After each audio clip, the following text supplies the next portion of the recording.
In the time of Linnaeus, the two-kingdom system classified all living organisms into two categories, Plantae and Animalia. This classification was straightforward and easy to understand, but it failed to account for the vast diversity of life on Earth.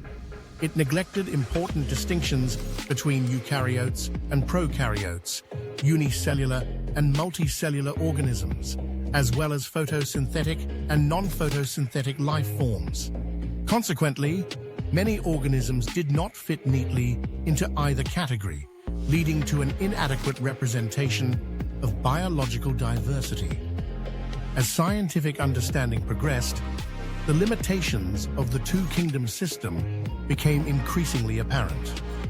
The classification did not consider crucial characteristics such as cell structure, mode of nutrition, habitat, and reproductive methods.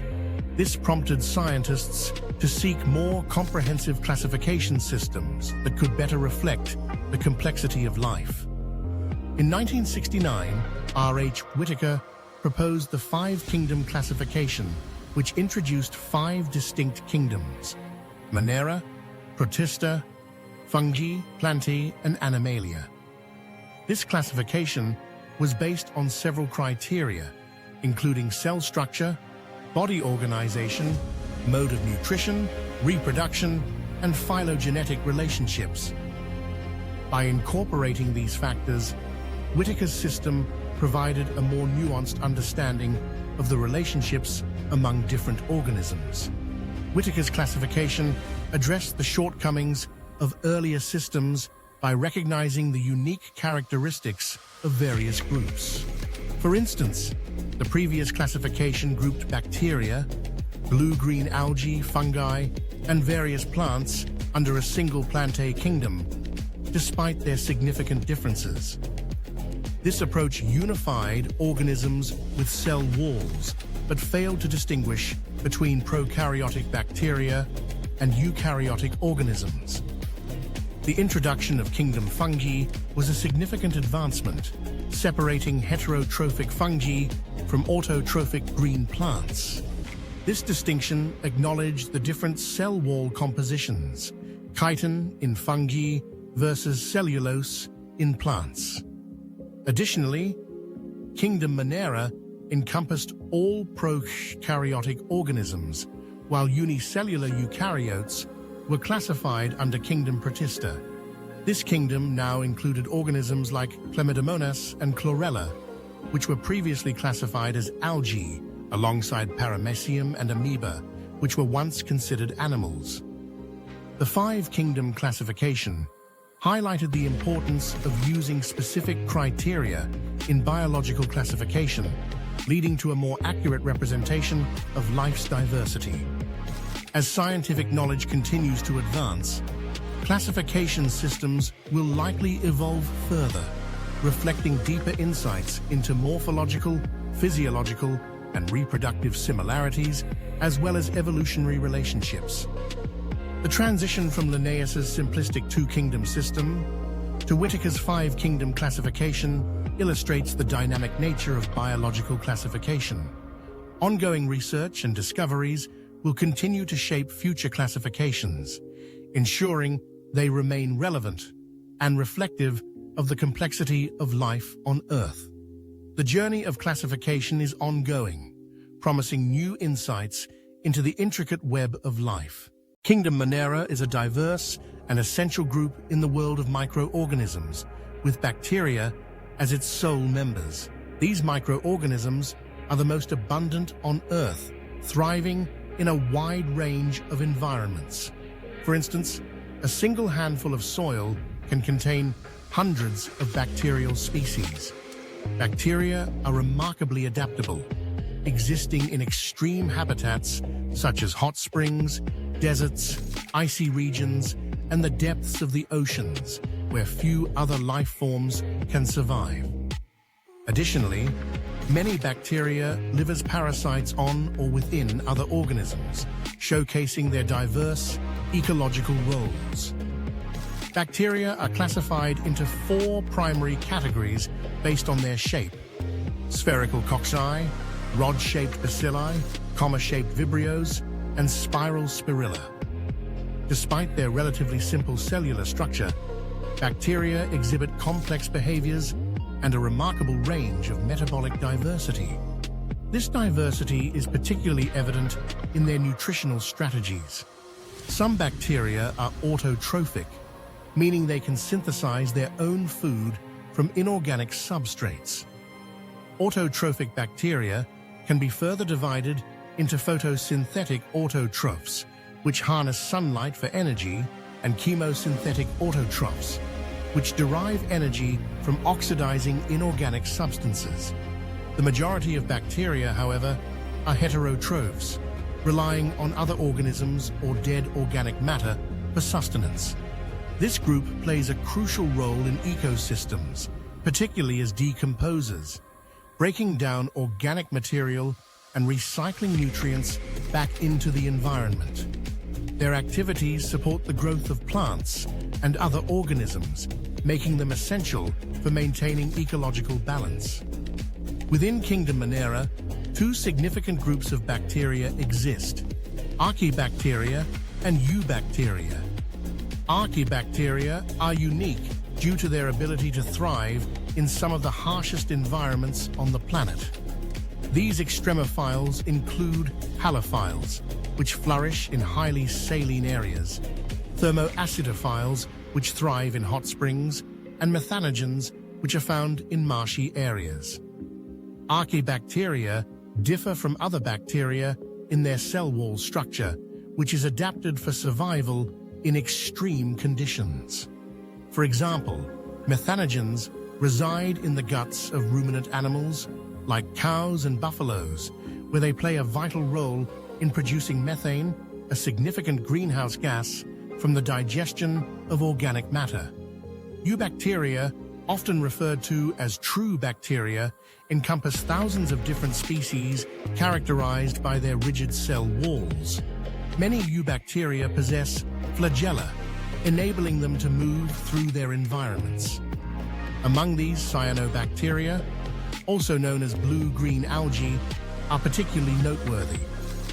They contain chlorophyll A, similar to green plants, and are photosynthetic autotrophs.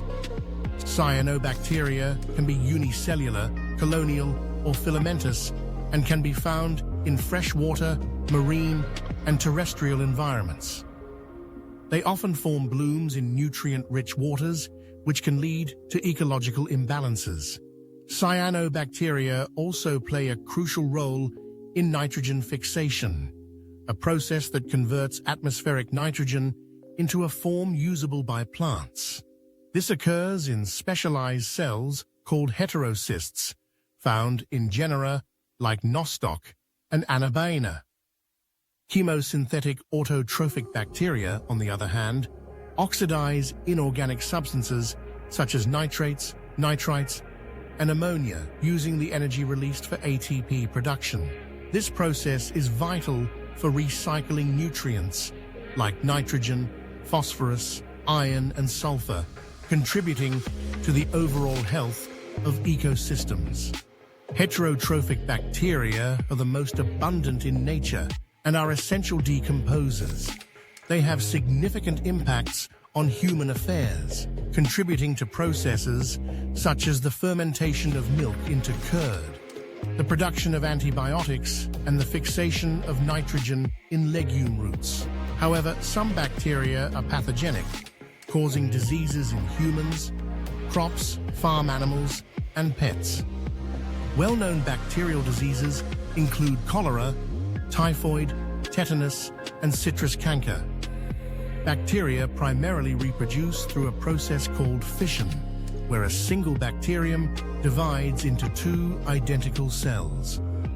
Under unfavorable conditions, some bacteria can produce spores, which are highly resistant structures that can survive harsh environments. Additionally, bacteria can engage in a primitive form of sexual reproduction through DNA transfer, allowing for genetic diversity.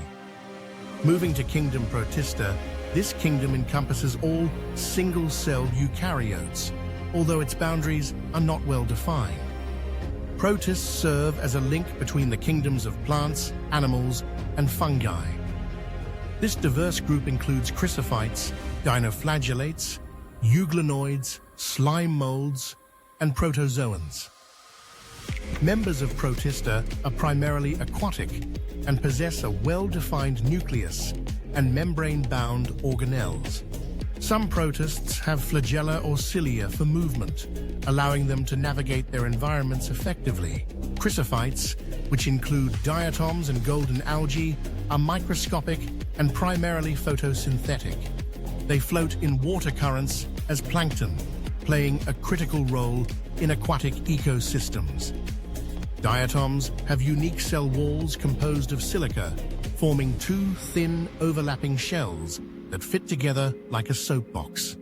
These indestructible walls accumulate over billions of years, resulting in deposits known as diatomaceous earth, which is used in various applications, including polishing and filtration. Dinoflagellates are predominantly marine and photosynthetic, displaying a range of colors due to their pigments. Their cell walls are reinforced with stiff cellulose plates, and they typically possess two flagella for movement. Some dinoflagellates, such as goniolax, can reproduce rapidly, leading to phenomena like red tides, where toxins released can harm marine life. Euglenoids are primarily found in freshwater environments, characterized by a flexible pellicle instead of a rigid cell wall. They possess two flagella and can switch between photosynthesis and heterotrophy, depending on light availability, sharing pigments with higher plants. Slime molds are saprophytic protists that feed on decaying organic matter. Under favorable conditions, they form an aggregation known as plasmodium, which can grow extensively. In adverse conditions, plasmodium differentiates into fruiting bodies that produce spores, capable of surviving harsh environments for years. Protozoans, all heterotrophic, live as predators or parasites and are considered primitive relatives of animals. They play essential roles in ecosystems, contributing to nutrient cycles and food webs. Together, Kingdom Monera and Kingdom Protista showcase the incredible diversity and adaptability of life on Earth, highlighting the importance of microorganisms in various ecological processes. The kingdom fungi represents a unique group of heterotrophic organisms that exhibit remarkable diversity in morphology and habitat. This kingdom includes a wide array of organisms, such as yeasts, molds, and mushrooms, each playing vital roles in ecosystems and human life. Fungi are commonly encountered in everyday situations, such as the mold that grows on moist bread or the white spots on mustard leaves caused by parasitic fungi. Edible mushrooms, a staple in many diets, exemplify the diversity within this kingdom.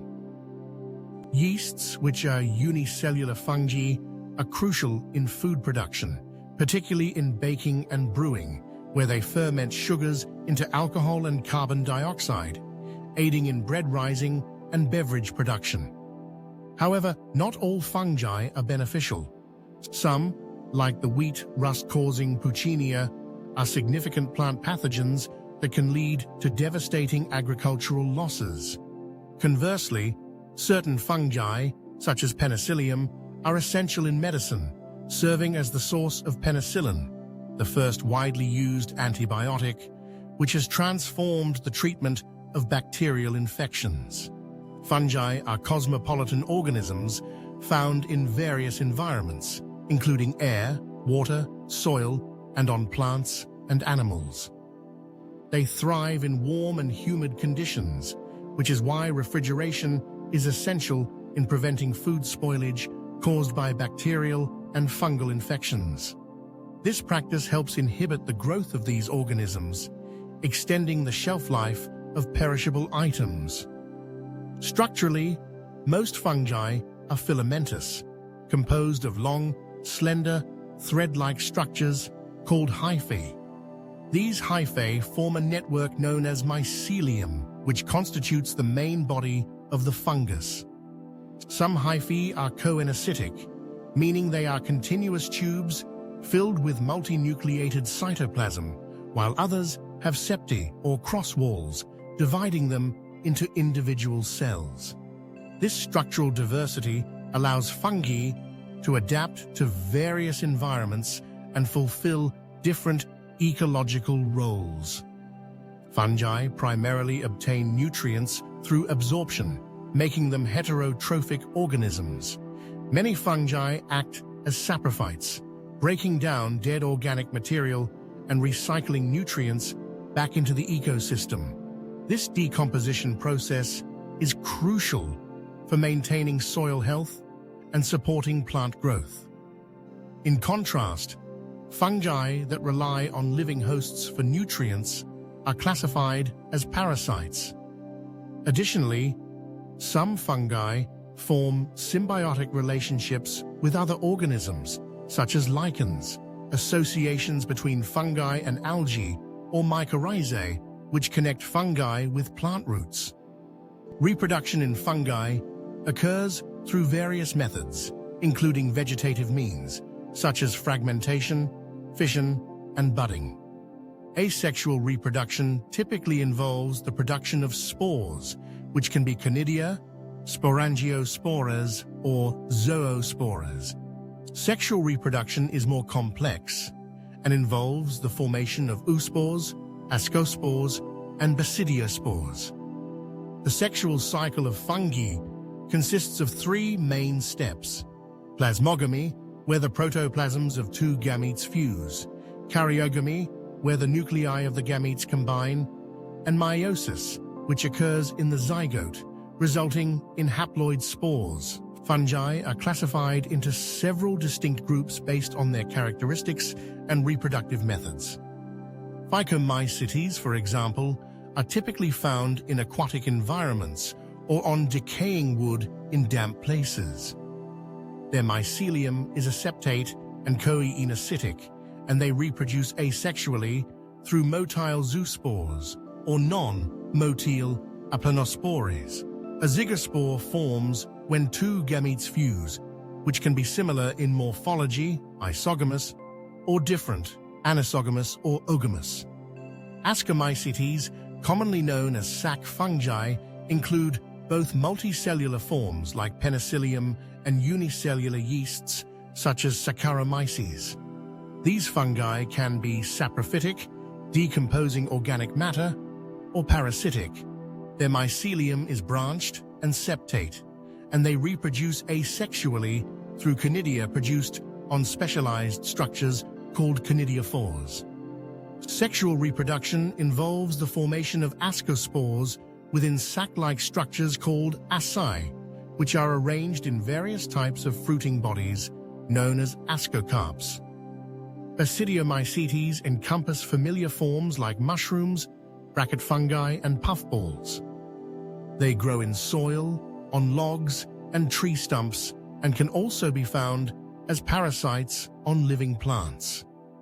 Their mycelium is branched and septate, and while asexual spores are generally absent, vegetative reproduction through fragmentation is common. The dikaryotic structure formed during plasmogamy leads to the formation of basidia, where karyogamy and meiosis occur, producing 4 basidiospores. Deuteromycetes, often referred to as imperfect fungi, are known only for their asexual or vegetative phases. When their sexual forms are discovered, they are reclassified into Ascomycetes or Basidiomycetes. These fungi reproduce solely through conidia and play essential roles in decomposition and nutrient cycling, contributing to the health of ecosystems. The complex life cycles, diverse forms, and ecological importance of fungi highlight their invaluable contributions to both nature and human society. From food production to medical advancements, fungi are indispensable allies in the intricate web of life.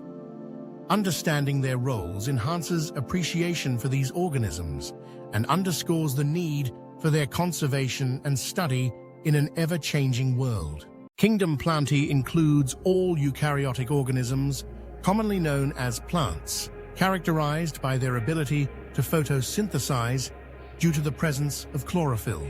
This kingdom is diverse, encompassing not only traditional plants, but also algae, bryophytes, pteridophytes, gymnosperms, and angiosperms. While most plants are autotrophic, some exhibit partial heterotrophy. Notable examples include insectivorous plants like the Venus flytrap and bladderwort, which capture and digest insects for nutrients, and Cuscuta, a parasitic plant that derives its sustenance from host plants. Plant cells possess distinct eukaryotic structures, including prominent chloroplasts, essential for photosynthesis, and cell walls, primarily composed of cellulose, which provides structural support. The life cycle of plants is complex, featuring two distinct phases: the diploid sporophytic phase and the haploid gametophytic phase. These phases alternate in a process known as alternation of generations. The duration of each phase, and whether they are free-living or dependent on other phases, varies significantly among different plant groups, showcasing the incredible diversity within the plant kingdom. In contrast, Kingdom Animalia is characterized by multicellular, heterotrophic eukaryotic organisms that lack cell walls. Animals depend directly or indirectly on plants for food, illustrating a fundamental relationship in ecosystems. They digest food within an internal cavity, storing energy reserves primarily as glycogen or fat. The mode of nutrition in animals is termed holozoic, which involves the ingestion of food. Animals exhibit a defined growth pattern, progressing from juvenile stages to adults that possess specific shapes and sizes. Higher forms of animals display complex sensory and neuromotor mechanisms, allowing for advanced interactions with their environment. Most animals are capable of locomotion, enabling them to move in search of food, mates, and shelter. Reproduction in animals is predominantly sexual, involving the copulation of male and female organisms, followed by embryological development. This process ensures genetic diversity and adaptation within populations. The intricate behaviors associated with mating and parenting in the animal kingdom reveal the complexity of life and the various strategies species employ to survive and thrive. In addition to these kingdoms, it is essential to mention entities that do not fit neatly into these classifications, such as viruses, viroids, prions, and lichens. In Whitaker's five-kingdom classification, these organisms are notably absent. Viruses are unique in that they are considered non-cellular and do not possess the characteristics of living organisms. They have an inert crystalline structure outside of living cells and are unable to replicate independently. Once a virus infects a host cell, it hijacks the cellular machinery to reproduce, often leading to the death of the host cell. Dmitry Ivanovsky first recognized viruses in 1892 when he identified certain microbes as the causative agents of tobacco mosaic disease. These microbes were smaller than bacteria, as they could pass through bacteria-proof filters. M.W. Bajerinek later demonstrated that extracts from infected tobacco plants could infect healthy plants, coining the term virus, which means venom or poisonous fluid. W.M. Stanley further advanced the understanding of viruses in 1935 by showing that they could be crystallized, revealing that their structure largely consists of proteins. Viruses are obligate parasites, relying entirely on host cells for replication. Viruses contain either RNA or DNA as their genetic material, but never both. This classification into nucleoproteins is crucial for understanding their behavior and the diseases they cause. Generally, viruses that infect plants have single-stranded RNA, while those that infect animals can have single or double-stranded RNA or double-stranded DNA. Bacterial viruses, known as bacteriophages, are typically double-stranded DNA viruses. The protein coat, or capsid, made of smaller subunits called capsomeres, protects the nucleic acid. The arrangement of capsomeres can be helical or polyhedral, contributing to the virus's overall structure. Viruses are responsible for various diseases, including mumps, smallpox, herpes, and influenza. In plants, viral infections can lead to symptoms such as mosaic formation, leaf rolling and curling, yellowing, vein clearing, dwarfing, and stunted growth, significantly impacting agricultural productivity. Viroids, discovered by Theo Diener in 1971, represent another category of infectious agents. Smaller than viruses, viroids consist solely of free RNA and lack the protein coat characteristic of viruses. They are known to cause diseases such as potato spindle tuber disease, demonstrating the diverse mechanisms of infection in the plant kingdom. Prions are yet another intriguing class of infectious agents, consisting of abnormally folded proteins that can transmit neurological diseases. These agents are similar in size to viruses and are responsible for conditions like bovine spongiform encephalopathy, BSE, commonly known as mad cow disease, and its human counterpart, Creutzfeldt-Jakob disease, CJD. The study of prions has opened new avenues in understanding infectious diseases and their transmission. Lastly, lichens exemplify a unique symbiotic association between algae and fungi. The algal component, known as phycobiont, is autotrophic, while the fungal component, or mycobiont, is heterotrophic. This mutually beneficial relationship allows algae to produce food for fungi, while fungi provide shelter and absorb essential minerals and water. Lichens are remarkable pollution indicators, thriving only in unpolluted environments, highlighting their ecological significance.